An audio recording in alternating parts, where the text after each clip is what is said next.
मैं कितना दुखी था, मेरे जितना दुखी संसार में कोई नहीं था। और मैंने आत्महत्या करने की सोच ली थी सहपरिवार। एक ऐसे ही परमात्मा के भगत ने आकर मुझे बताया कि आप हमारे गुरुजी के पास चलो। मुझे भी ऐसे धक्का सा लग गया था कि मैं ब्राह्मण नकली और एक दानव के पैर पकड़ूंगा। फिर उस भगत ने बताया कि भगवान, आप मानते हो परमात्मा किसी भी रूप में कहीं भी आ सकता है, और आपको ये पता लग जाए कि ये दानक जो है ये भगवान है, तो आप क्या करोगे? कहने लगे भगवान है तो हम अवश्य जाएंगे, लेकिन दानक भगवान नहीं, दुल्हा भगवान नहीं हो सकता। मैंने भी बहुत वाद विवाद किया था और मरा पड़ा था, सारे दुख ऊपर थे, लेकिन फिर भी इस मान बढ़ाई, इस ब्राह्मणपण ने मेरे को कति आकड़ बना रखा था।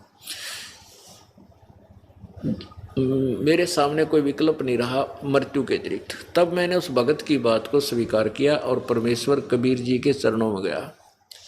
उसी दिन से मुझे राहत मिलनी प्रारंभ हुई। और मेरे रिश्तेदार ये ब्राह्मण जिनको तू अपना मानती है, ये के कहेंगे, इन्होंने मुझे 10 पैसे 10 रुपये देना बंद कर दिया था। रिश्तेदार भी मुंह मोड़ कर बैठ जाते थे, दूर से देखते उसकी शक्ल बदल जाती थी कि यो कंगाल आ गया, 10 रुपया ने सेध देगा, पैसे मांगन आया होगा। और आज मेरी वो स्थिति है कि वो रिश्तेदार मेरे से मांगने आ रहे हैं और मैं सहर्ष उनको बगैर ब्याज के देता हूँ। मैं तो ब्याज से भी लेने जाता था तो भी नहीं देते थे। और मैं आपसे विनम्र प्रार्थना करता हूँ, क्योंकि आप हमारी नाती हो, आप जन्म बर्बाद मत करें। आज तो ब्राह्मणी है, कल न के बेरा कौन सी जूनी में जाएगी, गधी बनेगी, कुतिया बनेगी, फिर ये ब्राह्मण तेरी जाति यहीं दरिद्राई रह जाएगी। ऐसे करड़े करड़े वचन और सत्य वचन बताकर वो उठकर चल पड़ा कि मैं तो तेरा पानी भी ना पीऊँ, तो इतनी नफरत करती है भगवान से। उठ कर आ गया। अब फिर शारदा ने सोची भाई बात तो कुछ न कुछ है, क्योंकि और भी परमात्मा भेजता रहता अपने संदेशवाहक, अपना संदेश भिजवाता अपनी आत्माओं के पास। एक दो ने और ऐसा ही कहा, तो शारदा ने सोची कि अब के अगर आसपास, मेरे घर के आसपास कोई सत्संग होगा तो मैं परीक्षार्थ जाऊंगी, अपने मुंह पर घूंघट काट कर जाऊंगी, कोई पहचान ना ले कि मैं बामणी हूँ।